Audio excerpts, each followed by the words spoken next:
Gravando.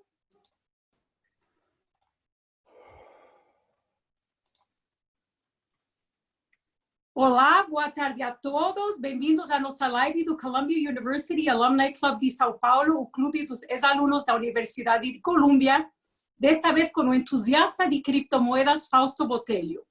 Tenho certeza que logo mais seremos todos especialistas no que diz respeito a Bitcoin e blockchain. Temos tido lives incríveis com embaixadores, juízes, economistas, jornalistas, advogados, entre outros. As gravações delas estão todas disponíveis nas nossas mídias sociais. Estamos no Instagram, Facebook, LinkedIn e no YouTube. Os links das nossas mídias sociais vocês podem achar em todos os nossos convites, todos que vocês recebem na parte inferior do e-mail. Sigam a gente e curtam as nossas páginas, as mídias sociais, lá postamos todos os nossos eventos. Antes de começarmos, queria mencionar a nossa próxima live, que será na terça-feira próxima, dia 18 de agosto, com Guga Chakra. É muito especial ter ele conosco, especialmente agora com os acontecimentos recentes no Líbano. Depois, no dia 25 de agosto, iremos receber o Tobias Carlyle, autor do The Acquirer's Multiple, que foi o #1 release de Business and Finance do Amazon sobre Value Investing. Esta será em inglês, a de hoje em português. O Tobias Carlyle é advogado de profissão e especialista em Mergers and Acquisitions. Temos lives interessantíssimas que já são confirmadas semanalmente até novembro. Esperamos vocês em todas elas. Agora, muito obrigada mais uma vez, Fausto, por dedicar esta hora ao nosso clube. Júlio, vou passar a palavra a você e mais tarde o Pedro Lapenta irá cuidar do Q&A. Então, as perguntas, por favor, que sejam enviadas para o Pedro e ele vai cuidar disso. Por favor, Júlio, é com você agora. Bom, boa tarde a todos, a todas. Muito obrigado, Dayana. Eu queria apresentar, então, um grande amigo meu, colega de mergulhos, de caça submarina há mais de 3 décadas, o Fausto Arruda Botelho. Fausto, eu te agradeço muito por compartilhar conosco esse seu profundo conhecimento sobre a questão dos bitcoins, né?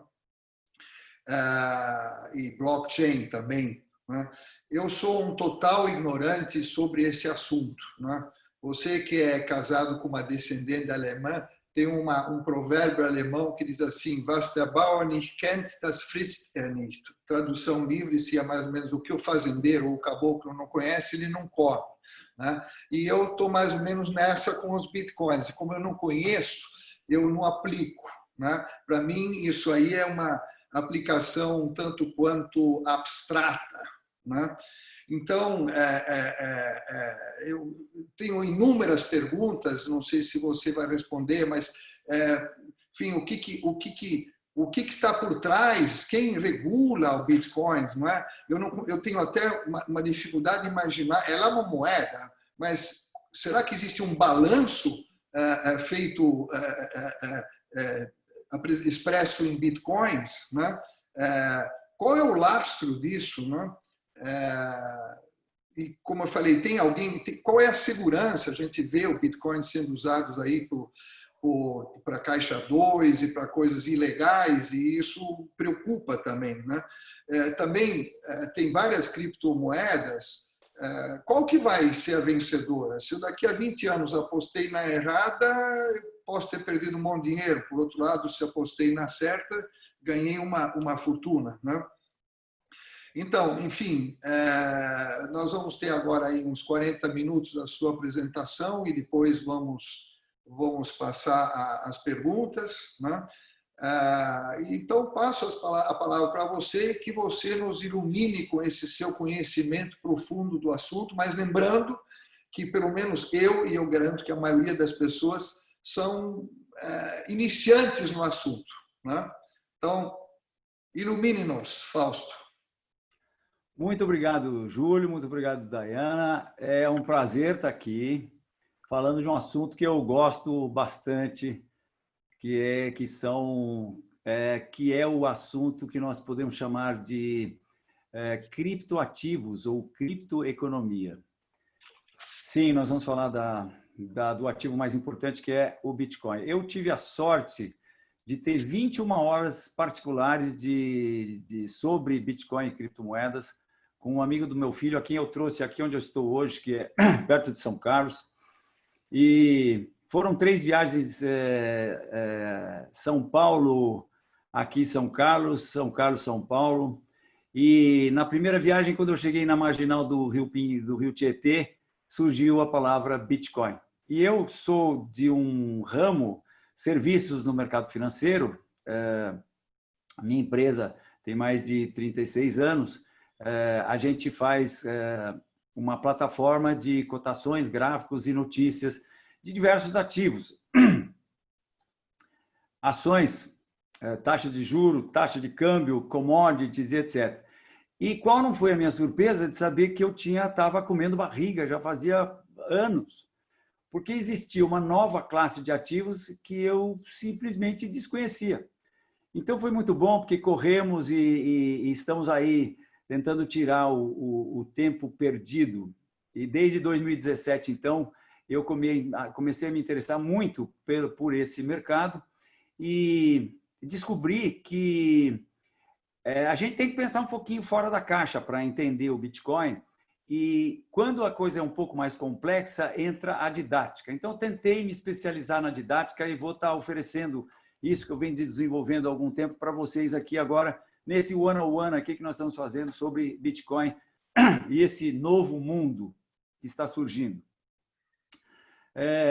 Eu queria muito que vocês ficassem comigo até o fim, vocês que estão nos assistindo, porque eu vou tentar mostrar para vocês, já, o porquê eu acho que estou compartilhando a minha tela aqui agora, porque eu acho que esse cara do qual nós estamos falando, e na verdade o Júlio falou que eu tenho especialidade em criptomoedas, e Bitcoin, mas na verdade a minha especialidade é isso aí, gráficos. Chama-se uma matéria chamada Análise Técnica, eu tenho 42 anos da minha vida dedicada a essa matéria, e mostra aqui para vocês o gráfico do Bitcoin em escala logarítmica, que mostra desde o que aconteceu com ele desde o início. Então, vocês ficando comigo aqui na palestra até o fim, estou aqui fazendo o teaser e o nosso propaganda, como youtuber que eu sou.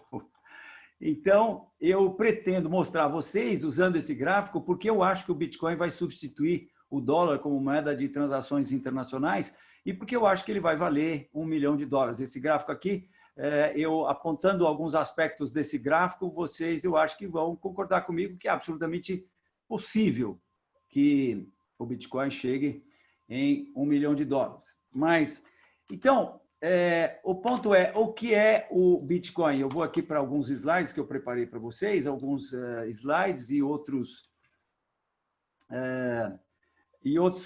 na minha apresentação e outros para responder algumas perguntas que eu entendo que certamente virão. Bom, muito bem, minha gente, Bitcoin é uma moeda eletrônica. Uma moeda eletrônica, sim, como essas aqui, por exemplo, que a gente carrega no nosso bolso. Mas qual é a diferença entre essas moedas eletrônicas aqui e o Bitcoin? Olha, a diferença é muito simples. Essa aqui até eu tenho ela no bolso e ela deve ter lá uns R$500 de ticket em meu nome. Essas aqui são centralizadas, enquanto que o Bitcoin é descentralizado. Mas o que quer dizer ser centralizado? Centralizado significa que essas moedas têm um livro contábil cujas páginas são escritas pelos respectivos donos. Ou seja, essas páginas são escritas pelo Ticket Restaurante SA. Alguém da Ticket que escreve que o Fausto Botelho tem R$350 registrado nesse livro contábil aqui. Já o Bitcoin, que é uma moeda descentralizada, não tem ninguém que escreva as páginas, não tem uma pessoa que escreve as páginas nesse livro contábil descentralizado do Bitcoin, onde se escreve uma página a cada 10 minutos.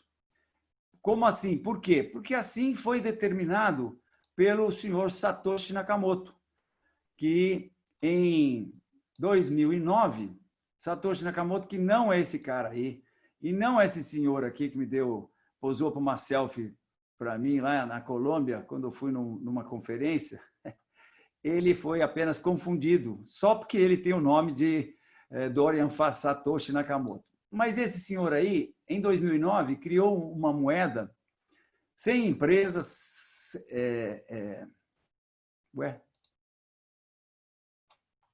Perdão. Esse senhor criou uma moeda sem empresa, sem governo, sem dinheiro, sem universidade. Ele e uns amigos montaram lá uma redezinha de nós, rodando o software que ele desenvolveu. E eu vou mostrar para vocês as grandes sacadas do seu Satoshi Nakamoto, que eu acho que logo, logo vai ganhar um prêmio, ainda que ninguém saiba quem ele é. Ele inventou, então, essa moeda, que outro dia um amigo comentou até comigo, falou, poxa, é incrível, né? Porque, na verdade, foi um aluno no café, num curso que estava dando em Porto Alegre. Ele falou, Fausto, incrível, né? Esse cara cria uma moedinha e, de repente, não mais do que de repente, ela começa a ter valor, né? Então, eu pergunto aí para o meu amigo Júlio, e vou compartilhar minha tela de novo. Júlio, quanto é que vale R$1 em dólar mesmo? Você pode falar aí, Júlio? Quanto vale R$1 em dólar? Mais ou menos 5,40, 5,50. Desculpe, Júlio, mas eu te peguei, porque eu vou fazer aqui em tempo real, eu vou te responder aqui em tempo real no nosso terminal Enfoque aqui, e 1 dividido por EUSCOM. E vou te dizer que a sua resposta, na verdade, correta, sim, em tempo real, é 0,1847. Se é que você concorda comigo. Concorda, né? Muito obrigado, Júlio. É isso aí. Então, veja bem, nós somos um país de 450 anos, cuja moeda vale zero qualquer coisa de dólar. E, de repente, vem esse cara, faz essa moedinha e a moeda dele simplesmente passa a valer $1. Vejam só, a moeda dele passa a valer $1. Não é incrível um negócio desse? Poucas moedas conseguiram valer $1. E, de repente, a moeda começa a valer 1 onça de ouro. E, de repente, hoje, a moeda vale 12 mil, agora caiu um pouquinho, 11 mil vezes mais do que $1. Então, isso dá uma ideia do que está acontecendo com o Bitcoin, né? Voltando para aquele gráfico que eu mostrava a vocês, eu vou agora, assim, colocar aqui a carroça um pouco na frente dos bois e mostrar para vocês por que eu acho que esse cara aqui, que agora eu vou mostrar em tempo real para vocês, de olho aqui, criptos, esse gráfico aqui que eu preparei. Vocês estão vendo o gráfico de Bitcoin aí, né? Não. Estamos, né? Sim ou não? Não. Não? Então Não. eu tenho que compartilhar aqui a minha tela, que eu não fiz, desculpem. Eu vou share screen, share. Agora sim vocês estão vendo, né? Sim. O gráfico de Bitcoin. Ok. Bem, então, isso aqui é o começo. 2010 ele começou a ser negociado, de repente ele sai e vai para $20. Ele sai de 6 centavos e vai para $20. Isso aqui é 50 e poucos mil%. Depois ele tem uma correção. Provavelmente uma das perguntas que virá depois é por que essa volatilidade toda? Porque o cara que, vejam, sobe 51 mil%, ele, na verdade, quando ele cai 92,8, é um pouquinho só. E a gente vê isso aqui disposto no gráfico, esse gráfico de escala logarítmica, né? Depois ele me sobe mais outros 50 mil%. Bem, o fato é que Bitcoin começa, fez essa primeira movimentação de alta, que foi o nascimento dele. Ele sai do zero e vem se equilibrar aqui nos $5. depois ele sai dos $5 e vai para $1.000. Então, ele faz, depois do nascimento dele, ele faz esse primeiro movimento de alta, corrige durante 1 ano e meio, faz esse segundo movimento de alta, com essa grande oscilação para cima que aconteceu em 2017, e nós estamos corrigindo até hoje, e vejam vocês que, em termos gráficos, a gente consegue perceber facilmente aqui que está acontecendo alguma coisa agora, né? Porque ele escapou desse ângulo de inclinação para baixo. Eu acho que provavelmente ele está entrando aí num novo processo de alta. Eu e um monte de gente achamos. Se ele, nesse processo que está se iniciando agora, apenas repetir o que ele fez aqui no último pedaço desse movimento de alta, que é esse segmento azul, então eu vou pegar esse segmento azul e projetar ele para cá, e ele vem dar ali próximo de $100.000. Se a gente, um pouquinho de boa vontade aqui, $100.000. Se ele, entretanto, repetir o último movimento todo de alta, se a gente puser esse cara aqui, ele está indo perto de $500.000, e se ele repetir esse último movimento, quer dizer, esse penúltimo grande movimento de alta, nós estamos falando em $1 milhão. Eu acho que o Bitcoin vai para $1 milhão, porque eu entendo que o dólar, que é hoje a moeda de transações internacionais, está num processo que fatalmente vai acarretar num processo de inflação, grande inflação, que já aconteceu nas ações, já aconteceu no real estate, já aconteceu nos bonds, e agora eu quero crer que, com os $1.200 de ajuda que, por conta da Covid, que o governo americano está dando, ele vai acarretar na inflação na prateleira dos supermercados. E mais por uma outra série de razões, por exemplo, a China e a Rússia não estão muito felizes com o fato de que é o americano que tem a maquininha de imprimir o dinheiro que é usado no comércio mundial. Então, eu acho que eu entendo, isso é uma análise pessoal minha, que fatalmente nós teremos a substituição da moeda dólar por uma outra moeda que vai ser uma moeda mundial. Nós, eventualmente, vamos poder escolher se vai ser o yuan eletrônico, quando temos um inconveniente, porque se a gente for comprar uma banana na feira, o Xi Jinping vai estar sabendo que nós vamos comprar uma banana na feira, porque está tudo registrado no livro contábil da moeda chinesa. Ou nós vamos optar, nós, o mundo, vamos optar pelo Bitcoin, que é o que eu acho que vai acontecer. Muito bem. Na verdade, eu tinha reservado isso para o final, mas agora, isso posto, eu quero, então, mostrar para vocês por que o que é esse tal de Bitcoin que eu acho que vai substituir a moeda internacional. Bem, eu vou de novo compartilhar minha tela e vou voltar aqui para essa apresentação que está aqui. E quero dizer para vocês que o Bitcoin tem dois mundos, para que a gente possa entendê-lo. O primeiro mundo é aquele que liga o mundo fiat, que é o mundo das moedas que nós conhecemos, com o mundo cripto. Desculpe, o primeiro mundo é o mundo fiat, o segundo mundo é o mundo cripto, onde estão as criptomoedas ou os criptoativos.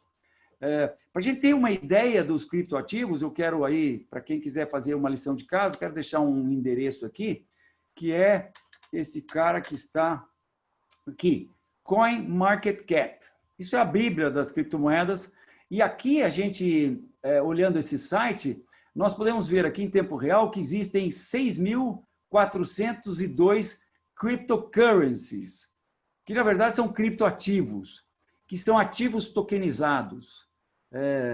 E eu quero dizer a vocês que, no meu entender, todos ou a grande maioria dos ativos do mundo, por exemplo, o terreno no qual eu construí essa minha casa, e essa minha casa, eu acho que provavelmente, num futuro não muito distante, serão tokenizados, e isso significa que eles serão gravados num banco de dados descentralizado, à semelhança daquele usado pelo Bitcoin, e serão negociados da maneira que é negociado o Bitcoin hoje. Então, existem 6.402 criptoativos hoje, que não são necessariamente moedas, são ativos que têm funções bastante específicas, que resolvem problemas. Existem, desses 6.400 ativos, tem 25 mil pares de moedas. nós podíamos imaginar euro cotado em dólar, ou euro cotado em Swiss franc, ou qualquer um desses pares de moedas Forex. No mercado de criptomoedas tem 25 mil desses. O market cap é 350 bilhões de dólares, volume das últimas 24 horas, 101 bilhão de dólares, e Bitcoin dominância 60%, significa que Bitcoin tem 60% desse market cap de 350 milhões de dólares. Aqui a gente tem todas as moedas e em qualquer uma delas a gente pode, por exemplo, uma bastante interessante é essa aqui, que eu vou pegar, na verdade, a de maior liquidez, que é essa Tether. Essa Tether nada mais é do que o dólar tokenizado. Então, se você quiser ficar comprado em dólar, mas não ter o seu dinheiro num banco, você pode ter dólar tokenizado. E esse dólar você vai guardar da mesma maneira que você guarda o Bitcoin, no seu celular ou dentro de um pendrive que só você tem acesso e ninguém sabe onde ele está e ninguém pode judicialmente extraí-lo de você, como acontece com o dinheiro que você tem numa corretora ou num banco hoje. Então, veja, eu cliquei naquele Tether e eu estou vendo aqui o gráfico, todos os pares que existem de Tether e aqui uma explicação sobre o Tether. Muito bem. Então, esses são os dois mundos. O que une esses dois mundos, o mundo da Fiat e das criptos, são as corretoras, que, na verdade, não se chamam corretoras, porque cada uma delas é uma bolsa. Então, nós chamamos essas empresas que fazem troca-troca de, por exemplo, de Bitcoin por real, real por Bitcoin, a gente chama elas de exchanges. Existem umas 20 exchanges brasileiras que fazem troca, quer dizer, que proporcionam a pessoas poderem trocar Bitcoin por real, real por Bitcoin. Bitcoin por Ethereum, que é a segunda maior criptomoeda, Ethereum por Bitcoin e assim por diante. Muito bem. Você, eventualmente, compra Bitcoin numa corretora. O processo é bem simples. Você tem que fazer o KYC, AML, que é o processo de compliance, em algumas corretoras, outras não, porque Bitcoin não é considerado um valor econômico, é considerado um ativo. O equivalente a um quadro, por exemplo. Você comprar um quadro de um pintor, gastar 20 mil dólares, você declara que você comprou o quadro de um pintor. Se comprar Bitcoin, você vai declarar que você comprou Bitcoin, e daí depois, quando você vender, você vai oferecer 15% à receita do lucro, né? Então, você, então, eventualmente comprou o Bitcoin dessa corretora. Muito bem. Estou com o meu sininho aqui dos 20 minutos. Ó. Aí, o que você pode fazer na corretora? Com o de Bitcoin que você tem na corretora? Quando você comprou, você tinha lá 50 mil reais, 60 mil reais, que é o que vale um Bitcoin hoje, mais ou menos. Então, você compra no livro de ofertas da corretora. E eu aqui quero mostrar para vocês o que é o livro de oferta de uma corretora. Eu abri minha conta aqui na Mercado Bitcoin, por exemplo, que fez o favor de já me deslogar. Então, não está valendo. Mas eu vou aqui, por exemplo... Perdão. O celular está aqui para eu mostrar uma coisa para vocês rapidinho. Mas eu vou para uma outra exchange na qual eu tenho... não, vou logo para essa exchange aqui e quero mostrar para vocês. Essa é uma das maiores exchanges do mundo. Chama-se BitMEX e nela negocia-se contratos futuros. Eu quero só mostrar uma coisa para vocês. Aqui a gente está vendo, aliás, aqui a gente está vendo as ofertas de compra e venda em tempo real de Bitcoin. Tá? E aqui eu estou mostrando a variação de 0,5 centavos. Eu vou aumentar essa variação para 10 dólares. Então, com 10 dólares, que é praticamente nada, é 0,01% em 10 mil, né?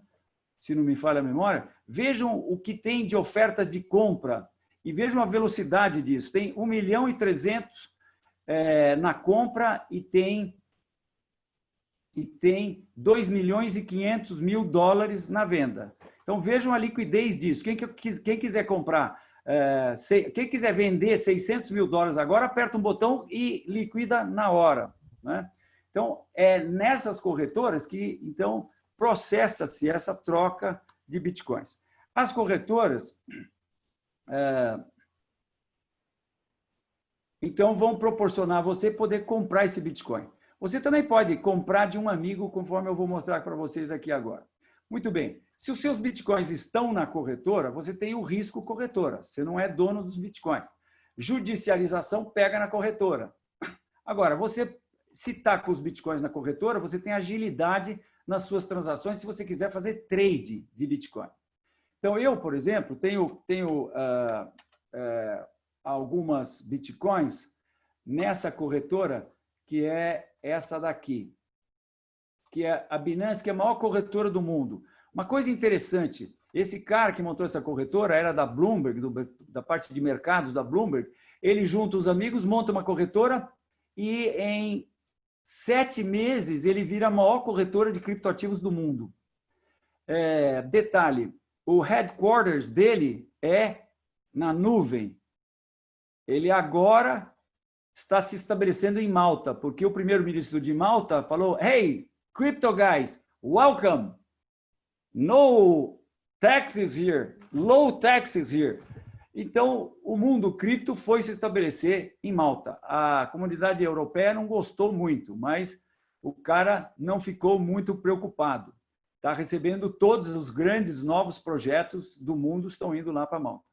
Ele também, esse dono dessa corretora Binance, ficou bilionário em 1 ano, por conta de ter montado isso. Eu falo isso só para vocês verem o tamanho desse novo espaço, né? Então, aqui na Binance, que eu estou logado, eu vou aqui mostrar os mercados para vocês. Então, vejam só a quantidade de pares que existe na Binance. Quando eu mando os meus Bitcoins para a Binance, e eu já vou mostrar para vocês como é que vocês podem comprar Bitcoin numa corretora aqui e mandar para a Binance. Quando eu mando os Bitcoins para a Binance, eu faço mais ou menos como qualquer um de vocês que eventualmente abre uma conta numa corretora do exterior, dos Estados Unidos. Você vai mandar uma remessa de dólares para lá, e aí com seus dólares você compra Apple, por exemplo, ou Microsoft, porque você quer porque você acha que Microsoft vai subir em dólares, então você compra porque você quer aumentar a sua quantidade de dólares, né? Então é isso que você faz. Aqui eu tenho Bitcoins nessa corretora e eu compro, por exemplo, um projeto muito interessante chamado Link, porque eu acho que Link vai ter uma performance melhor do que Bitcoin dentre as criptomoedas, e se Link subir, eu vou vender Link por mais Bitcoins, ou seja, eu pretendo aumentar minha quantidade de Bitcoins. Então, só para vocês verem um mundo que rola.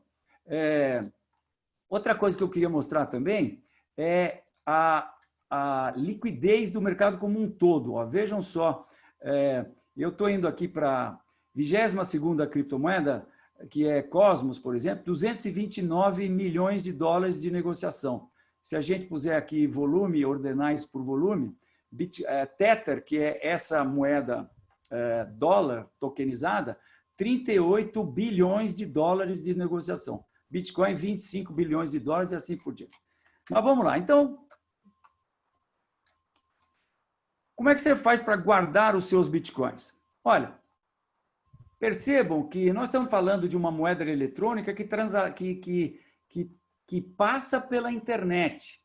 250 bilhões de dólares estão lá dando sopa. O que quer dizer 250 bilhões de dólares? Tem um livro contábil onde se escrevem páginas. Na verdade, nós vamos ver que essas páginas são um grupo de cotações que padronizou se chamar de bloco de transações. E nesse livro contábil estão registrados lá, está registrado quem é dono de o equivalente a 250 bilhões de dólares. Agora, não se registra nomes. O que o Satoshi Nakamoto usou para fazer esse processo é o top do top da criptografia. É a criptografia a mesma usada pelos americanos para guardar suas bombas atômicas. Se chama SHA-256. Então, quando a gente vai lidar com Bitcoin, se temos a Bitcoin numa corretora, ela está lidando com os nossos Bitcoins. Agora, o Bitcoin não é seu. A grande característica do Bitcoin é o processo peer-to-peer.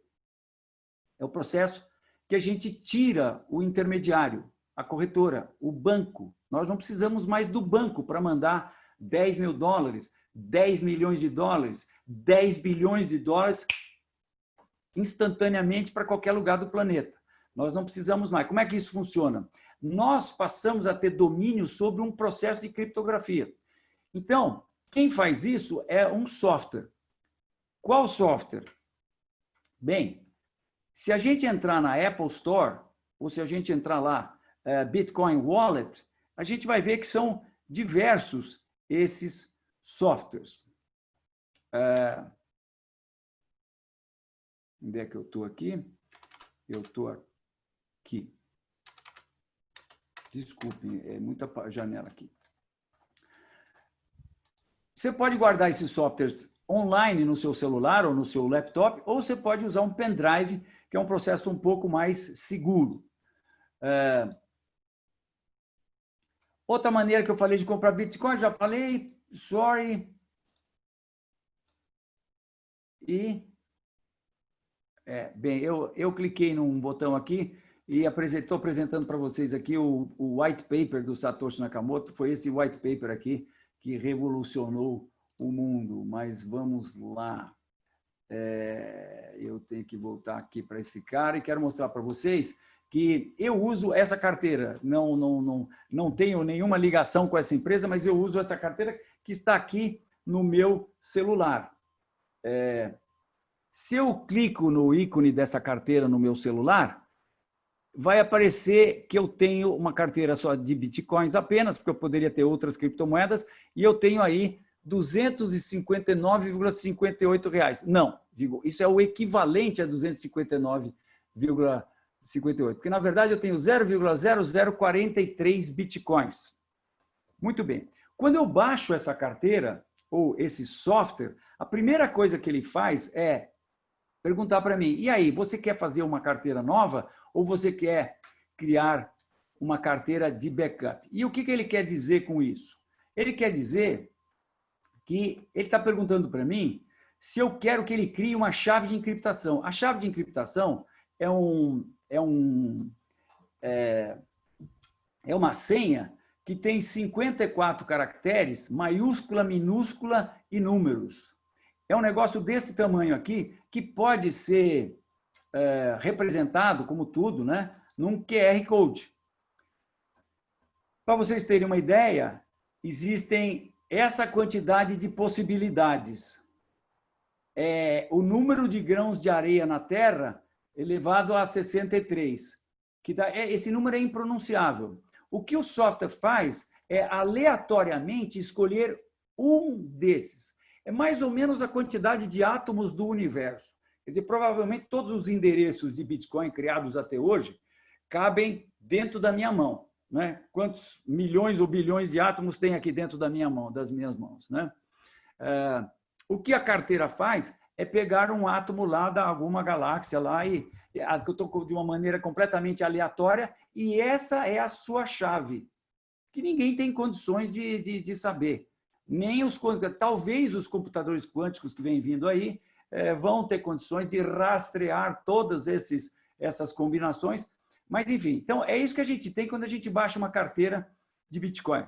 Agora, como esse número é complicadíssimo para lidar, então a engenhosidade humana criou um algoritmo que transforma esse cara em 12 palavras. Desculpe, eu estou desatualizado, agora já são 24 palavras, porque já está se evoluindo com a dificuldade de se descobrir essa chave, né?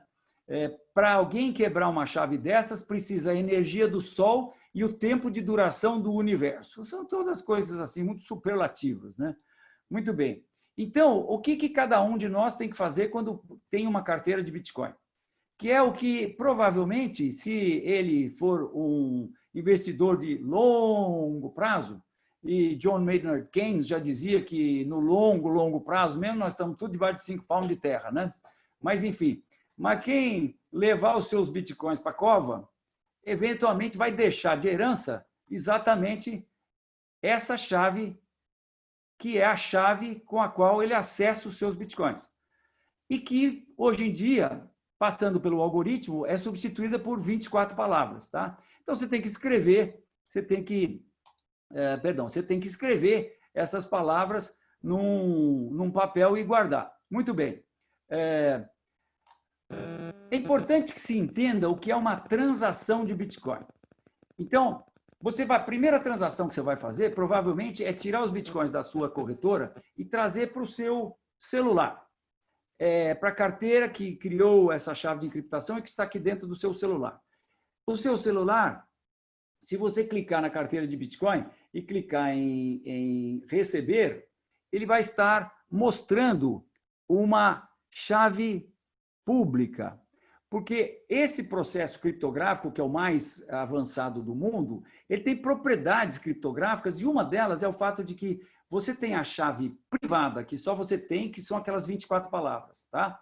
Por que as 24 palavras? Porque se você perder o seu celular, você vai comprar outro celular, vai baixar aquele software de novo e ele vai te perguntar, e aí, carteira nova ou carteira de backup? Você fala, carteira de backup. Ele fala, pois não, primeira palavra. As 24 palavras tem que ser naquela ordem. Tá? Primeira palavra, você vai dizer lá, chip. Segunda palavra, você tem tudo escrito bonitinho, né? Segunda palavra, eu não estava mostrando o celular, né? Mas eu vou mostrar o celular agora para vocês. Eu cliquei em receber, ele mostra o meu QR Code, tá? O QR Code da chave pública que o meu software criou usando a chave privada. Então, a chave privada que eu tenho tem propriedade de criar chaves públicas. Então, essa é a chave pública que eu tenho para receber bitcoins. Muito bem. Se eu vou na corretora e falo, quero sacar bitcoins, o que a corretora faz? Ela fala, pois não. Se fosse para sacar dinheiro, ela ia perguntar, qual é a agência, banco, conta, número e tal. Bitcoins, ele fala assim, qual é o endereço, qual é a chave pública para a qual você quer que eu mande. Você, então, vai não copiar o QR Code, mas copiar o código que está aqui em cima, acho que dá para ver um pouquinho aqui em cima, que são 32 palavras. Logicamente, você não vai escrever, você vai dar um copy e paste. Você vai copiar e vai colar no quadradinho da corretora, onde é para você ter, onde é para a corretora enviar os seus bitcoins. Aperta o botão, e pronto. A corretora tem um pouco mais de burocracia. Mas se isso estiver acontecendo entre duas pessoas, se eu, por exemplo, encontro um amigo, estou devendo para ele $50 do jogo de pôquer de anteontem, fala, posso pagar em Bitcoin? Pode. Ele me mostra o QR Code dele e no meu software que eu vou enviar, eu clico em enviar, escanear QR Code e aí eu vou ter uma leitora de código de barras. Eu passo, leio o QR Code, né? Eu leio o código dele, ponho $50, logicamente ele vai fazer a conversão, porque ele está ligado a corretoras, e ele sabe a cotação em tempo real, vai calcular a quantidade de bitcoins, vai fazer uma transação e nós vamos mandar essa transação para a rede Bitcoin. Essa transação contém a minha chave privada, lógico que eu não posso revelar a minha chave pública, mas vai a minha chave privada e uma assinatura da minha chave pública. Perdão. Vai a minha chave pública, né? Eu não posso revelar a privada. Na verdade, é o meu software que não vai revelar a privada. Primeira pergunta. Poxa, mas esse software aí dá para confiar nele? Ele não vai mandar? Não, não vai, porque é tudo open source, tudo atestado pelo site da Apple, tá? Então, o meu software que estou enviando bitcoins, ele vai fazer um pacotinho que contém a minha chave pública, quantidade de bitcoins que eu estou enviando, assinatura da minha chave privada. Essa assinatura nada mais é do que a demonstração de que eu tenho, de fato, esses bitcoins. E que ele pode constatar lá no livro de ofertas descentralizado, na página tal, que no tal dia eu recebi bitcoins nessa minha chave privada aqui. Tá? Então, eu ponho tudo isso, ponho o endereço de quem vai receber essas bitcoins e mando. Em 10 segundos, e o cara pode estar do meu lado ou do outro lado do planeta, em 10 segundos, quem recebe já pode constatar que está acontecendo um processo de transferência de bitcoins para a carteira dele. Isso acontece em apenas 10 segundos. Agora, daí vem o processo de registro dessa transação que eu fiz, que eu passei, ou que nós fizemos, de registro no livro contábil descentralizado do Bitcoin. Muito bem. Nessa hora que eu vou estar entrando também na dúvida que para na cabeça de todo mundo, que é, pô, mas qual é o lastro desse negócio? Meu amigo, minha amiga, sabe qual é o lastro do Bitcoin? O maior poder computacional da face da Terra. E quando a gente fala de maior poder computacional, não dá para a gente captar muito, né? Então é preciso que a gente faça uma comparação. Só dá para comparar com o outro segundo maior poder computacional da Terra, que é aquele que você usa todo dia. Põe lá XPTO limitada e puf, te dá tudo sobre o assunto, chamado Google. Só que o poder computacional do Bitcoin, a última vez que eu vi, era 500 vezes maior do que o poder computacional do Google. Tá? E por que esse poder computacional? Por quê? Por que será que as pessoas alugam galpões em lugares frios? Porque esses galpões vão ser cheios de máquinas, de computadores, especialistas em participar da rede Bitcoin, que gastam fortunas em eletricidade. Ora, por que será que um cara vai se meter a fazer um negócio desse? Dá para responder com 2 dedinhos. Claro, por grana, que no caso não é dólar, nem euro, nem libra esterlina, é uma outra gaita chamada Bitcoin. Por que esses caras fazem isso? Porque eu disse a vocês, volto um pouco para trás, que o Bitcoin ele é diferente, e essa é a grande sacada do seu Satoshi Nakamoto, que é o que eu vou passar para vocês agora. Ele é diferente porque o livro contábil dele é descentralizado. Como assim? Meus amigos, minhas amigas, nesse instante, centenas de milhares de computadores, nesse exato instante, centenas de milhares de computadores, todo esse poder computacional de não sei quantos mega hash e crescendo, estão tentando resolver um problema matemático, um problema criptográfico matemático que nós não vamos entrar em detalhe. E olha, vejam, captei a mensagem aqui. Nesse instante, o cara lá de Kuala Lumpur falou, pá, bingo! Acertei o problema. O problema é dificílimo de ser resolvido. Por exemplo, o meu computador, top de linha, se eu botar ele para resolver o problema próximo, né, que o cara acabou de resolver, e ele se resolve a cada 10 minutos. Assim, o poder computacional de hoje resolve esse problema proposto a cada 10 minutos. Até por... Opa, acabou meu tempo aqui. Eu vou pedir 5 minutos emprestados aí do tempo. Pode ser, produção? Pode ser. Acho que sim. Please. Pode ser. Ok. Hã? Ok, Pedro. O poder computacional do Bitcoin resolve esse problema em 10 minutos. Vai lá, Fausto, sem problemas. Obrigado. Até porque, a cada 2 semanas, o software, o algoritmo da rede, que é o software que roda na máquina de todas as centenas de milhares de computadores, ele autorregula a dificuldade do problema. Fácil, né?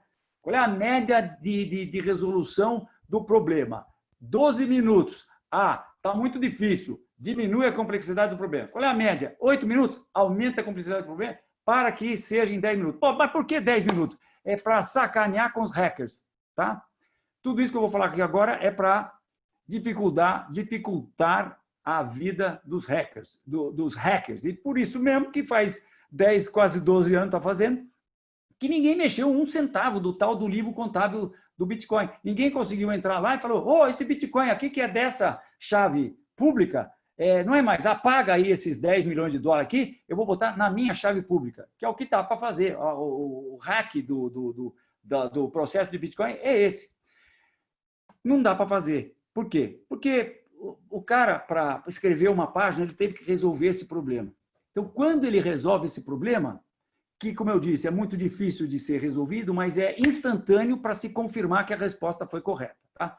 Então, ele resolveu dar a resposta, todo mundo fala, sim, resolveu, e partem todas essas centenas de milhares de computadores para o próximo problema, para escrever a próxima página, naquele livro descentralizado, Que página é essa que se escreve nesse livro descentralizado? Lembram aquela transação que eu fiz da corretora para mim, ou de mim pagando $50 para o meu amigo? Essa transação vai ser escrita nesse livro e mais todas as outras transações do mundo inteiro que couberem em 1 mega. Por que 1 mega? Para dificultar a vida do hacker. Tudo isso para dificultar a vida do hacker. Então, o cara... Assim, um detalhe que eu esqueci de dizer é que a gente, afinal das contas, tem que pagar um pouquinho. Tem que pagar uma taxa? Não. Tem que pagar uma gorjeta. E a gorjeta é bom você dar bem dada, porque senão o garçom não vai te servir bem. Basicamente é isso mesmo. Porque sou eu que defino quanto eu quero pagar. O meu software vai falar, olha, Fausto, a gorjeta normal, chamam de transaction fee, né? Mas o fee normal é 0,0001 Bitcoin, que deve dar hoje, deve dar $1. O fee econômico é um pouco menos, é 60 centavos. E o fee de máxima urgência é $2. É coisa por aí, tá? Oscila. Por que oscila? Porque como o cara que resolveu o problema, que vai ter a honra de escrever uma página no livro contábil do Bitcoin. Que página é essa? Um conjunto de transações que caibam em 1 mega. Se as transações que estão lá na fila de transações não couberem em 1 mega, o que ele vai fazer? Ele vai simplesmente, o computadorzinho dele é inteligente o suficiente para listar essas transações em ordem de gorjeta. Ele vai pegar as melhores gorjetas e pega as melhores gorjetas e transforma isso, encripta tudo e transforma num bloco. Opa! Esqueceu do mais, está esquecendo do mais importante. Por ter tido a honra de ser o cara que vai escrever uma das páginas que se escreve a cada 10 minutos, ele vai faturar 6,25 bitcoins. Porque assim escreveu o seu Satoshi Nakamoto naquele white paper que eu mostrei para vocês. No começo, quando só ele e os amigos dele tomavam conta da rede Bitcoin, e para se usar o termo que vocês ouviram falar, mas que eu acho péssimo, só eles mineravam. O que é minerar? É você tentar resolver o problema. E se você conseguir resolver o problema, você então junta um monte de transações, encripta tudo, vocês podem imaginar, com o negócio de encriptação mais poderoso que existe, e aí encripta esse bloco na cadeia de blocos chamada blockchain.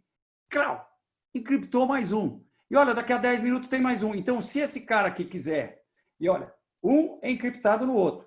Então, se o hacker quiser mudar esse bloco aqui, é bom ele correr, porque daqui a 10 minutos vem outro. Então, se ele não conseguiu fazer em 10 minutos, agora ele tem que desencriptar esse aqui e mais o outro bloco. E se demorar meia hora, tem 3 blocos para desencriptar. Nunca mais. Tá? Muito bem. Então, o cara que vai ter essa honra de botar um bloco na cadeia de blocos, que nada mais é do que o banco de dados de Bitcoin, que tem todas as transações que aconteceram desde 2010 até hoje. E tem sim, sei lá quantos tera lá que tem, mas tudo bem, dá para descer no laptop esse banco de dados de Bitcoin, porque ele é público, né? Ele é um banco de dados descentralizado e público. Então, muito bem, esse cara vai receber, no início, lá eu estava dizendo, quando o Satoshi fazia isso com os amigos, eram 50 Bitcoins. E eu estou falando para vocês como é que se emite Bitcoins. A Bitcoin é emitida dessa maneira, com esse processo, que chama-se Proof of Work, prova de trabalho. O cara tem que ter a prova de trabalho para mostrar que conseguiu os Bitcoins. Então, esse cara está recebendo, no início, 50, 4 anos depois, perdão, 4 anos depois, cai pela metade, porque sim, vejam só, a Bitcoin é uma moeda deflacionária. A cada 4 anos, emite-se metade do que se emitiu 4 anos antes. E já se passaram 12 anos, então 25, 50, 25, 12,5, e recentemente, há poucos meses atrás, houve o novo halving de half, né? Halving de Bitcoin, que caiu de 12,5 para 6,25. A gorjeta eventualmente aumenta, porque se começa a aumentar muitas transações na rede, começa a não caber esses Bitcoins em 1 mega, essas transações em 1 mega, e o cara vai escolher as que estão pagando mais. Então, se você vai passar Bitcoins para o seu filho, que é recém-nascido, poxa, vai fazer uma carteira para ele, isso aí pode demorar 1 ano, né? Mas não demora, mas pode demorar 1 dia, 2 dias, não faz o menor problema. Então, você paga o mínimo, paga a gorjeta mínima. Agora, se você está lá no Starbucks, lá com 38 na mesa, passando 10 milhões de dólares para o cara, e o cara está com a mala de dinheiro lá e você vai dar a mala de dinheiro, a mala de diamantes e nada ilícito, hein, pessoal? Tudo declarado no imposto de renda, não me entendam mal. E você vai, então, passar para ele, você quer que aquela transação seja rápida, né? Então, você paga lá, que tal, 10 dólares, que daí, com certeza, a sua transação vai ser registrada naqueles 10 minutos. E quando está registrada no blockchain, é pá de cal.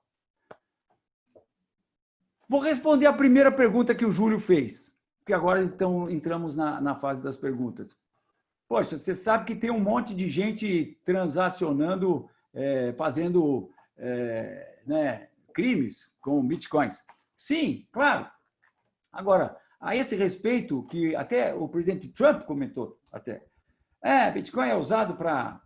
O John McAfee, que é um cara aí muito famoso do cenário de criptomoedas, ele falou, olha, senhor presidente, eu queria dizer que todas as inovações tecnológicas foram usadas pelos bandidos, né?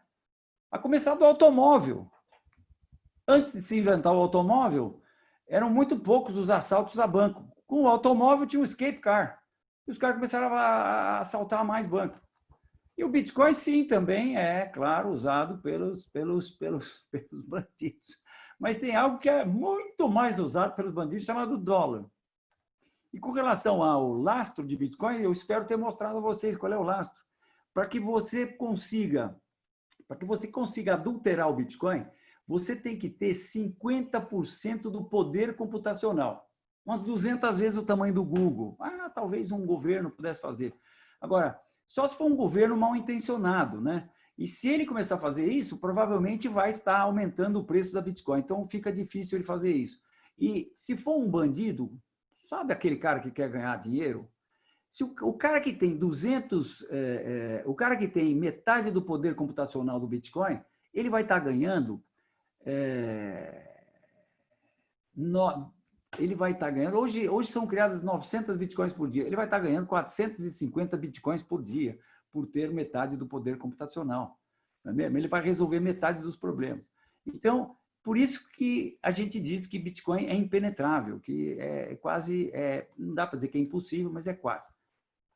Agradeço vocês terem assistido, espero que tenham gostado e que tenha dado para ter uma ideia do Bitcoin. É lógico que a coisa dá para a gente explorar isso aí por muito tempo, né? Então, tuas ordens para as perguntas.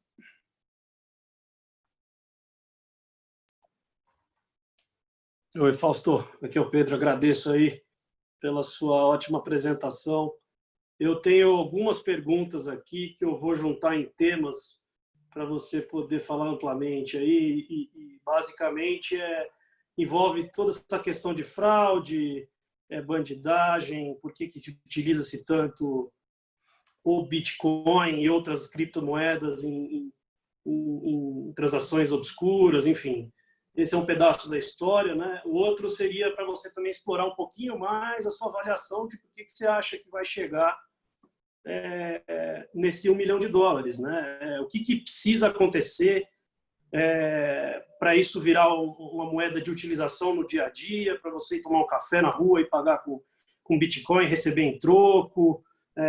Os bancos têm que ser envolvidos nisso para você poder ter uma conta de Bitcoin dentro do Itaú, por exemplo, aqui no Brasil, ou no JP Morgan, nos Estados Unidos, o que for, onde você estiver.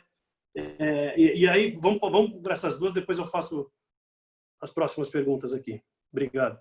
Bom, com relação a bancos, para ir de trás para frente aí nas suas perguntas, Pedro, o banco é o inimigo, né?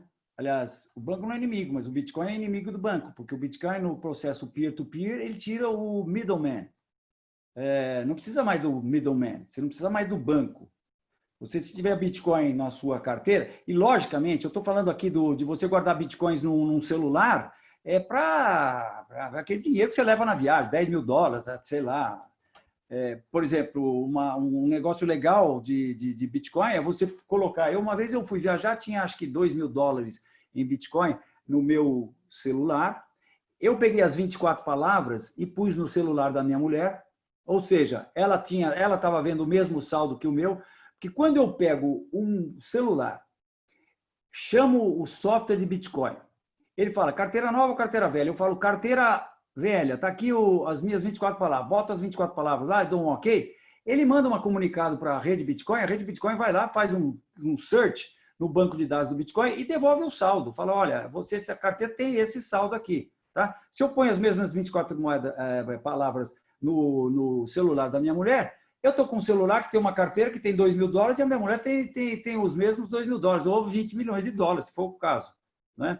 Então, nós vamos fazer uma viagem de navio, e viagem de navio, vários portos, sabe como é? Se você fura o pneu do táxi, você está sujeito a perder o navio e está complicado, porque você está num país estrangeiro sem escova de dente. Né? Então, você ter lá $2.000, seja lá quanto for, é muito interessante, porque você está com o celular, está no bolso. Né? Mas eu queria dizer que, então, o Bitcoin está disrupturizando os bancos, porque isso é muito claro. Né? E em todas as inovações tecnológicas, os últimos a acreditarem, haja visto o Kodak, por exemplo, né, que ela própria inventou a fotografia eletrônica e deu no que deu, esses são os últimos a acreditarem, porque eles são os que estão sendo disrupturizados. Agora, tenho gente, amigos, gente que entende muito do assunto, que também concordam comigo, que o Satoshi Nakamoto, ele não fez uma moedinha para peer-to-peer, para fazer pagamentos. Ele fez um padrão. Eu acho que o Bitcoin não vai ser uma moeda, vai ser um padrão. Reservas internacionais vão ser em Bitcoin. Agora, se eu vou fazer uma compra no El Corte Inglês, antes de eu descer do táxi, o meu celular já conversou com o servidor do El Corte Inglês e já combinou qual é a moeda que eu vou pagar, porque daqui a pouco, vocês sabem, eu vou entrar na loja e falar, quero isso aqui, escaneio o negócio, e ele vai me mostrar, e vai me escanear, vai saber qual é o número meu, e eu vou dar ok e pronto. E eu vou pagar em moedinhas, que em outras criptomoedas, que talvez sejam mais rápidas, porque tem uma série de aspectos técnicos aí, que podem transformar uma moeda mais rápida ou menos rápida em termos da transação. Né? Bitcoin hoje, quer dizer, você pagar valores pequenos, quando você vê que recebeu, que está no processo de receber, cara, que já é o suficiente, né? Porque você não acha que um cara vai fazer todo um processo para te enganar com um software de criptografia por causa de poucos reais. Agora, se você vai fazer uma transação de monta, aí você tem que esperar 10 minutos. Aliás, até mais, conforme o tamanho da transação, espera-se que um bloco vá com a sua transação e que venha mais um bloco em cima dela e que venha outro bloco em cima dela, porque tem um detalhe técnico aí que, eventualmente, um bloco pode ser desfeito e aí o que vale é a cadeia de blocos maior, mas isso já é detalhe que a gente não deve entrar. Tá? Então, é isso. Eu acho que o Bitcoin, em termos da possibilidade de ele atingir $1 milhão, para que ele possa... Porque o Bitcoin, eu falei para vocês que é deflacionário, porque a cada 4 anos emite-se metade apenas. Né? Digamos que é um pouco diferente daquela outra moeda, o dólar, que a cada crise econômica emite-se aí. Agora nós estamos vendo $5 trilhões. Né? O que eu sei é que em 2008 os Estados Unidos devia 10 trilhões e hoje deve 26 trilhões. Quer dizer, são 16 trilhões, né? Muito mais do que dobrou, né? O débito imediato americano. Então, Bitcoin é o contrário, Bitcoin é deflacionária. Então, se a gente vê ela como uma moeda, ela é uma moeda deflacionária. Não existe nenhuma outra no mundo. E mais, se nós a virmos como uma commodity, ela é uma commodity absolutamente escassa. porque sabe-se exatamente, matematicamente, a quantidade de moedas a serem emitidas e sabe-se também a quantidade máxima, porque eu não disse aqui, mas lá no software que roda naqueles centenas de milhares de computadores, está muito bem definido que serão criados 21 milhões de bitcoins, ponto. Já estima-se, foram perdidas possivelmente mais de 1 milhão de bitcoins. Hoje já estão emitidas, com todas essas emissões acontecendo a cada 10 minutos, no começo 50 a cada 10 minutos, hoje 6,25, já foram emitidos 18 milhões e 700, se não me falha a memória. É algo acima de 18 milhões. A cada 4 anos emite-se só a metade. Vai ser emitido até 2140. Então, ela é uma moeda absolutamente escassa. E se eu estou certo, se vai ter uma inflação no dólar, se China e Rússia vão ter sucesso em desestabilizar o dólar e fazer com que haja necessariamente a necessidade da substituição, isso não é segredo para ninguém. Outro dia, alguns meses atrás, o presidente do Banco Central falou, pô, precisa acabar com essa moleza do dólar. Perdão, o presidente do Banco Central da Inglaterra. Precisa acabar com essa moleza do dólar. Então, qual é a moeda que vai substituir? Eu acho que não vai ser o yuan eletrônico. Eu acho que vai ser essa que está dando sopa aí, chamada Bitcoin. Então, se isso acontecer, para que o Bitcoin dê conta do processo de transações internacionais, precisa mais ou menos uns 20 tri para dar conta disso.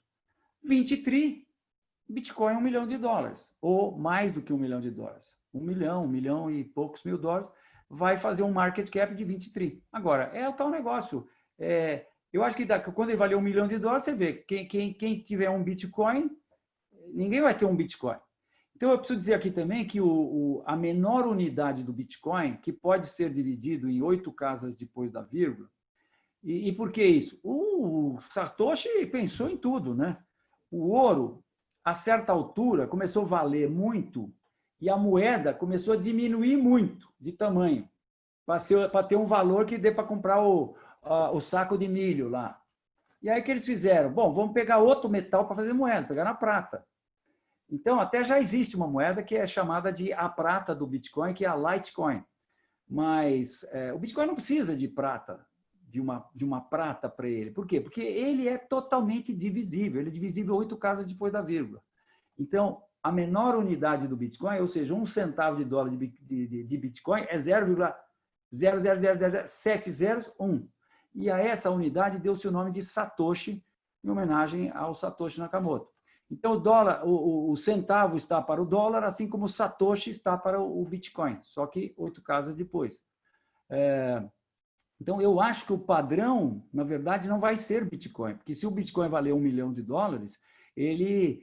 as pessoas não vão cotar uma camisa, um sapato, não vai ser cotado em Bitcoin. Não vai ser cotado a 0,000000023 Bitcoin. Vai ser cotado em satoshis, 120 satoshis, 32 satoshis. Então, eu acho que nós estamos aí observando hoje, aqui, quem sabe, o padrão SAT de Satoshi.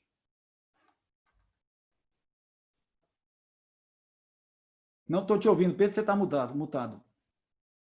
Oi, eu tenho outras perguntas aqui, Fausto. Acho que você tem mais tempo aí para mais 1 ou 2 perguntas, imagino. Né? Na verdade, eu tenho até as 8 horas da noite, mas...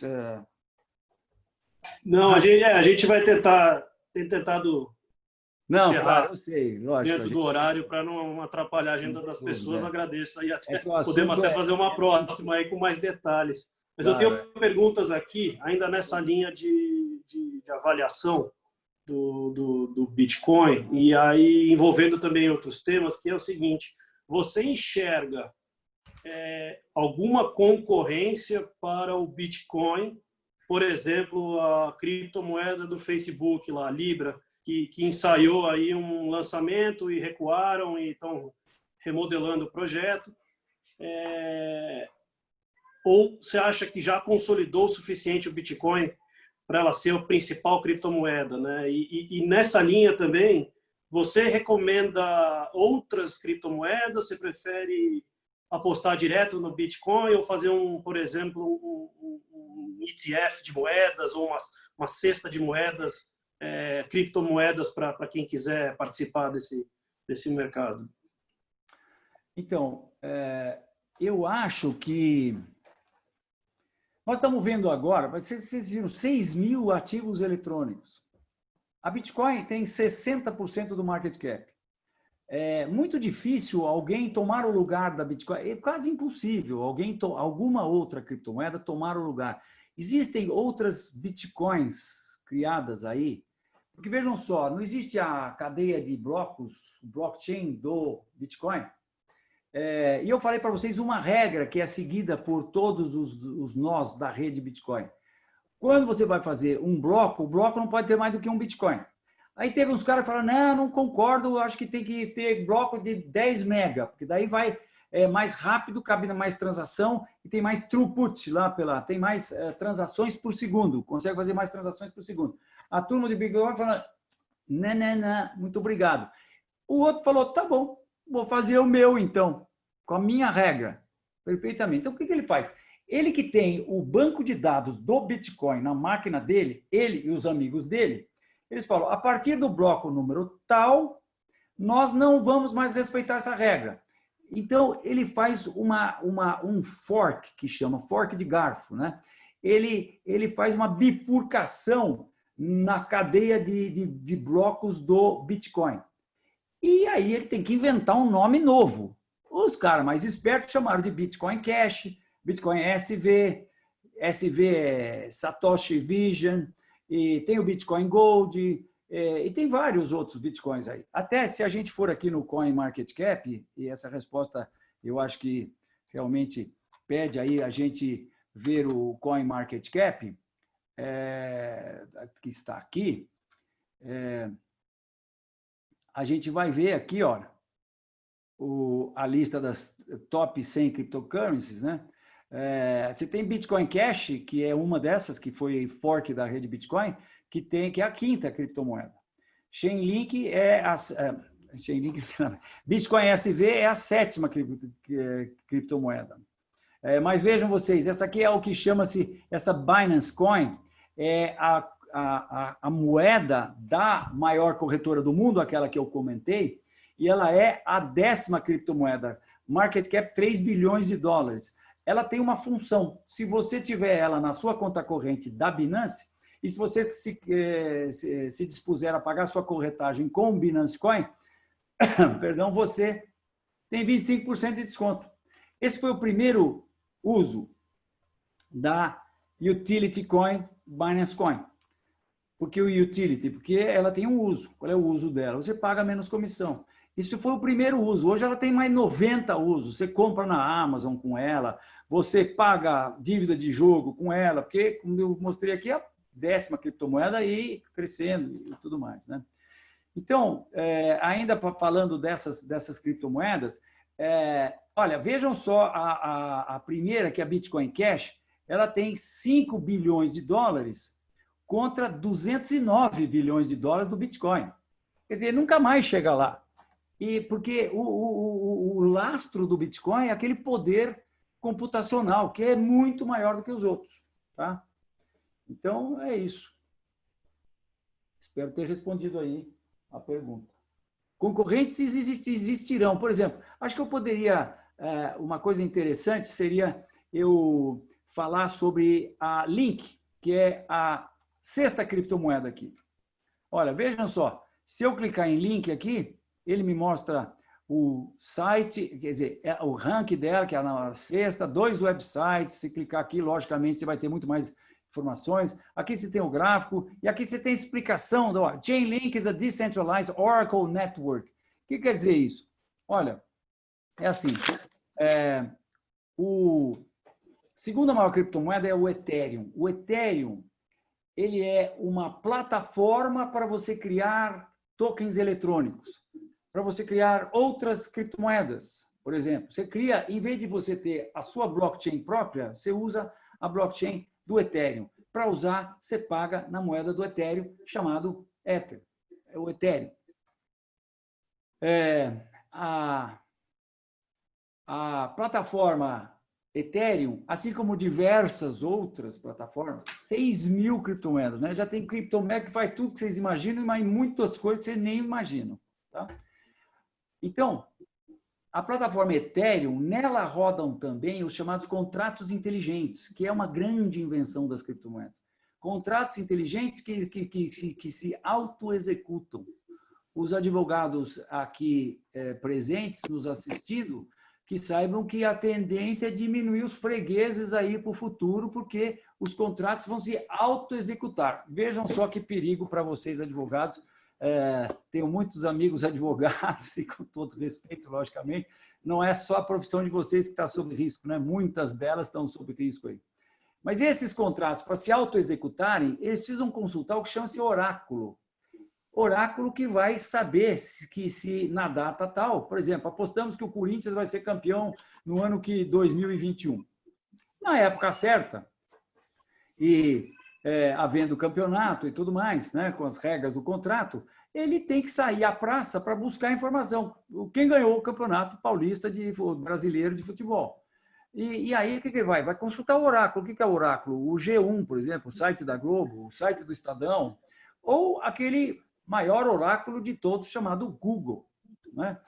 Então, a moeda Chainlink é uma moeda que você vai ter que usar para consultar esse oráculo e que resolve esse problema. Para se ter uma ideia, a própria Google teve um interesse. Eu não sei exatamente qual foi o deal, o que eles fizeram, mas eles passaram a ajudar no desenvolvimento dessa criptomoeda.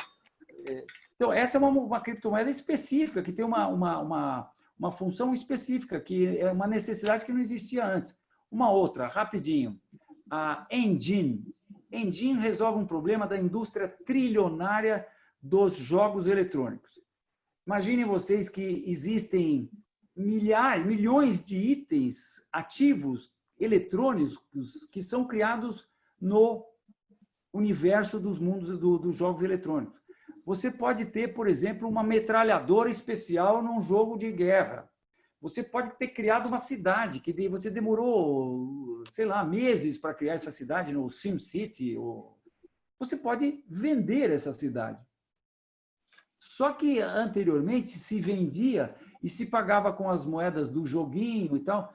Engine veio para resolver esse problema. Ela é a moeda oficial dos jogos eletrônicos. Você vende e recebe em Engine, que está lá certificado e registrado num banco de dados descentralizado. Não é? Imaginem que tudo que é centralizado, por exemplo, vamos lá, Uber. O que é o Uber? O Uber é um processo que uniu o motorista ao passageiro. Só que tem um intermediário no meio que cobra lá 20, não sei quantos por cento, ou 30%. Né? Já tem aí os seus, dentre essas 6.000 criptoativos, tem lá os seus Ubers descentralizados, que simplesmente vão pegar a tecnologia, vão unir, só que não é de ninguém. Resultado, mais dinheiro para o motorista, menos dinheiro para o passageiro, né? Quer dizer, mais economia para o passageiro. E assim nós temos aí diversas dessas criptomoedas que vão cumprir funções que a gente nem imagina. Tem criptomoedas, tem plataformas, por exemplo, que estão sendo criadas, e todas elas, eu estou falando uma, mas são 10, que estão concorrendo em si para saber quem vai ser o Amazon da vida dessas plataformas. Mas, por exemplo, tem plataformas que estão aí para facilitarem a tokenização de ativos. Elon Musk resolve fazer um projeto para visitar o centro da Terra. Chama capital. Só que dessa vez, em vez de ele fazer um IPO, Initial Public Offering, ele vai fazer um ICO, Initial Coin Offering. E daí ele vai lançar uma criptomoeda que vai ser a representante do capital dessa nova empresa dele. A diferença é que, em vez dela ser negociada na Nasdaq ou na New York Stock Exchange, ela vai ser negociada na CoinMarketCap. Não, CoinMarketCap é só o site, né? Ela vai ser negociada porque ele vai falar assim, alô, 260 exchanges de criptomoedas all over the world, que hoje já devem ser umas 400, quem de vocês gostaria de negociar a Tesla Coin? Vão levantar a mão 400. Que vão querer negociar a Tesla Coin nas suas. A Binance, por exemplo, vai levantar a mão. Então, à medida que ela for que ela for negociada, que essa ação do Elon Musk for negociada na Binance, qual é a vantagem para o Elon Musk? O rapazinho lá de Pretória, ele pode pegar $20 e comprar 0,003254 de uma ação ou de um token, de uma ação criptografada da Tesla. E a Tesla não está mais afeita a dólares, ela está afeita a qualquer moeda, ao mundo inteiro, negocia 24 horas por dia e tudo mais. Então, é isso aí. Fausto, eu tenho aqui uma série de perguntas conceituais ainda que demandariam muito mais do seu tempo e algumas de cunho prático aqui, uma até do seu amigo Júlio, que demanda uma resposta mais prática, né? Como é que converte Bitcoin em moeda local para dar uma gorjeta quando, por exemplo, estiver viajando? Eu tenho essa dúvida também. Pode ser num caixa eletrônico, isso é possível. Você não e uma vai outra... mais para frente, você não vai converter em moeda local. Você vai simplesmente falar, hey, man, can I give you a tip in Bitcoins? Ele vai falar, yeah, you're the guy, man, Bitcoins, that's what I want. E pronto. E daí você pega o celular dele, né? E pega o seu celular, faz e passa em Bitcoins. Agora, se você... não dá. Você pode chegar, por exemplo, lá, você vai lá, encontra um amigo seu, fala, hey, man, aqui, eu preciso trocar. Você troca $50? Ah, não, vou te dar um exemplo, Júlio. Eu estava em Valência, na Espanha. Cheguei de trem, estou passando na estação de trem, uma casa de câmbio, aceptamos bitcoins. Eu falei, deixa eu ver isso aí, como é que é isso?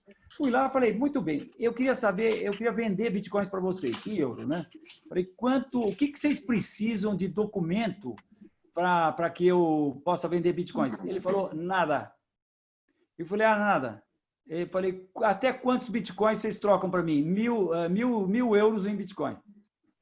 Pô, eu chegava com o meu celular, que tinha o equivalente a 1.000 euros em bitcoins, falava para qual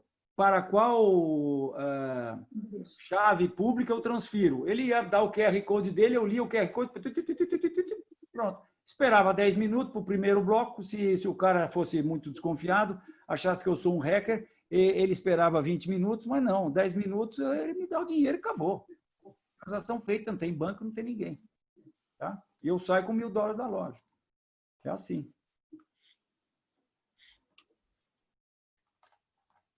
Pedro, você está mudo. Está no mudo. Última pergunta, então, para encerrar. Qual carteira você recomenda e quais corretoras? A corretora é fácil. Ó. Você tem que ir para a maior corretora do mundo. No private key, no bitcoins. Isso é uma frase que se fala muito aí. Tem que saber que se você está na corretora, os bitcoins não são seus, são da corretora. Se o cara for bandido, resolver fechar e sumir, sorry. CVM não está regulando corretoras brasileiras, por enquanto. Está começando agora. E, como eu disse a vocês, a maior corretora do mundo estava na nuvem. A jurisdição dela era a nuvem, né? Agora está tendo, a maior corretora dos Estados Unidos está tendo um IPO na Nasdaq, ou seja, abrindo ações na Nasdaq. Para mim é muito simples. Você deve procurar as maiores corretoras, porque a maior corretora é aquela que ganha mais dinheiro e que, teoricamente, tem mais dinheiro para contratar o cara das galáxias para fazer a segurança dela. Porque qual é o problema do Bitcoin? O hacker rouba-se bitcoins? Sim, rouba-se bitcoin. Pô, é só o cara encostar... Cadê o meu celular aqui? Pô? É só o cara encostar o 38 aqui que eu passo os bitcoins que eu tenho no meu celular para ele. Né? Eu também passo a carteira para ele. Agora, o que acontece de roubo de bitcoins? Se você deixar o papelzinho com as suas 24 palavras no seu criado mudo, e aí, digamos que você contrata lá uma pessoa que vai fazer uma limpeza lá, vai passar o pano de pó lá, abre a sua gaveta, abre o papelzinho, curiosa, vai olhar, 24 palavras, pô, isso aqui é capaz, isso aqui é negócio do que o meu namorado ou minha namorada me falou, que que viu na corretora de Bitcoin que ela trabalha, pô, vai deixar o papel intacto, vai tirar uma fotografia das 24 palavras, vai dar para o amigo, amiga dela, o cara vai baixar uma carteira, vai botar lá as 24 palavras, vai aparecer o saldo. O saldo é 2 bitcoins, 20 mil dólares. Ele faz assim, Inês é morta. E você não tem para que reclamar. Não dá para desfazer essa transação. Tá? Então, é assim que se rouba bitcoins. Então, se você for guardar as bitcoins com você, você tem que cuidar da sua chave. Né? Agora, se você for fazer de repente, uma pessoa rica quer lá botar milhões de dólares em Bitcoin. Tem a maneira certa também de fazer. Você tem que pegar uma consultoria de alguém para te ajudar. Mas a maneira é muito simples. Você vai, em vez de você ir de um software, que o software faz as 54 palavras para você aleatoriamente, e depois você vai para as 24 palavras, você faz o reverso. E eu vou falar para vocês aqui, por exemplo, que o meu professor, que é multimilionário, tem 40 anos, e como é que ele fez para guardar a fortuna de criptomoedas dele? Não está em banco nenhum, está com ele. O que ele fez? Jogo de pôquer, 5 dados, joga uma vez e pega um número de 5 palavras, de 5 caracteres, né? Pode ser de 11.111 a 66.666, tá? Tem mais ou menos uns 50 mil números. Depois tem uma tabela. Então ele joga 24 vezes o dado e vai ter 24 números. Aí ele vai numa tabela, que é a tabela correspondente entre esses 50 mil números e as palavras, que são essas palavras desse algoritmo. Aí ele pega as 24 palavras dessa maneira, sai do número para a palavra. Aí o que ele faz? Ele fotografa, não, fotografou, dançou, porque não, mas ele pega uma Polaroid e fotografa para ter. Depois ele sai de Manhattan, onde ele estava, escolhe uma loja aleatoriamente, entra na loja, escolhe um computador de qualquer preço, porque ele é muito rico, aleatoriamente. Vai para casa, tira o modem desse computador, esse computador nunca falou com a internet, daí ele baixa um software, põe num pendrive, enfia o pendrive e daí faz o processo inverso. Ele faz o processo de sair das 24 palavras e criar a chave privada. A chave privada, nesse computador, cria a chave pública, essa chave pública para onde ele transfere os bitcoins. Uma vez, não passou em lugar nenhum, pronto. Aí ele bota tudo num papel selado, sem ar, vai no banco, deposita na caixa de um banco, atravessa coast to coast em outro lado dos Estados Unidos e põe no outro banco. Pô, tá lá, guardou os milhões de dólares dele de Bitcoin, não tem a menor hipótese de que alguém consiga tirar isso dele. E esquece também, porque não está lá. Alguém tem a chave do cofre, não é ele. 38 na cabeça, ele não tem condições de revelar. E as corretoras, por exemplo? Como é que as corretoras fazem para guardar centenas de milhões de dólares? Essas chaves públicas, essas chaves privadas, têm condições de ser chave. Tem tudo quanto é software que vocês imaginam, que pode, por exemplo, ter todos esses processos de tem 3 assinaturas, tem que ter 2 assinaturas de 3, ou 3 de 5, e assim por diante. Né? Dá para você ter o nível de segurança que você queira. Muito bem, Fausto. Ótima apresentação. Em nome aqui do Alumni Club da Columbia University de São Paulo, em nome da Diana, em nome do Júlio, gostaríamos de agradecer imensamente pela sua palestra aí, por todos esses detalhes, curiosidades que você trouxe para a gente. Eventualmente vamos marcar até uma outra, que acho que tem tema para mais muito tempo ainda de conversa. Vai ser um prazer. É o que eu ia sugerir. E Diana, Júlio, vocês, por favor, aí, quiserem falar alguma coisa para encerrar. Eu achei muito interessante esse mundo, esse ativo fantástico, essa oportunidade de investimento que realmente é muito promissória. Temos agora todas as coordenadas, sabemos sobre o coinmarketcap.com, sabemos sobre o Binance, que é o exchange. Realmente foi uma introduction fantástico, super claro, super fácil de entender. Dentro de toda essa complexidade, eu acho que entendi bastante. Agradeço muito por isso e espero ter a oportunidade de aprender mais ainda. Espero fazer logo um investimento em alguns satoshis e voltar para você com os resultados na próxima. Tá, o meu contato, eu tenho uma página na web que é fbotelho.com.br.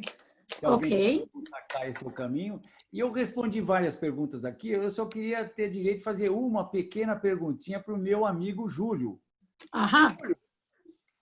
Por favor, Bitcoin pode ser comparado ao ouro, Júlio? Você ainda não me convenceu. Deu para você ter uma ideia da coisa? Como é que é? Não, deu para ter uma ótima ideia, sem dúvida nenhuma. É que eu ainda sou um grande, sempre fui um adepto ao ouro físico ainda por cima, nem papel, né? Mas, sem dúvida, foi muito bom e acho que vou me atrever a entrar um pouquinho nisso aí, porque não tenho dúvida que esse é o futuro. Eu acho que vai demorar tanto quanto naquele exemplo, o fulano que me ajudou em alguma coisa, eu quero dar uma gorjeta, e ele tirar o celular dele e falar, pode passar aqui. Vai acontecer, mas não vai ser na minha vida. Eu posso responder essa pergunta?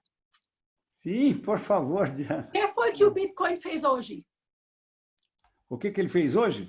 Ele subiu ou ele caiu? Ele hoje, até onde eu tinha visto, ele caiu. Porque o dólar caiu, o ouro caiu muito. O ouro e a prata caíram bastante. Muito, E o Bitcoin teve essa performance hoje que está aqui. Mas ele está dentro dessa acumulação aqui do último mês, né, praticamente. Aham. Então, ele também caiu junto com o ouro e a prata. E hoje é um dia muito especial porque o S&P chegou a 0,2% do all-time high. E não gostou muito, não. Ele recuou depois bastante. Então, eu acho que é um dia bastante especial. Talvez a gente esteja vendo aí ele no nível mais alto dos próximos meses, quem sabe anos, décadas, quem sabe. Aliás, pegando carona aqui, Diana, só uma sugestão. O Fausto, como ele bem mencionou, e eu não tinha dito isso, a grande especialidade dele justamente são esses gráficos, né? É a bola de cristal, para saber o que vai acontecer no próximo ciclo, etc. É talvez algo para a gente considerar para uma outra palestra, quem sabe? Ou talvez fazer um gráfico mostrando a performance do Bitcoin comparada com o ouro. Isso. Esse é fácil. Eu dou 2 tapas aqui e você vai ver que ele está outperforming o ouro direto. That's your answer. Yeah. Muito bem. Foi sensacional, realmente. Muito obrigada por esse Introduction 101. E agora vamos fazer o curso intermediário daqui a pouco, se Deus quiser. Isso aí, estou às ordens. Obrigada, Júlio. Um abraço. Obrigada, Pedro, pelas perguntas, por moderar. Boa noite a todos.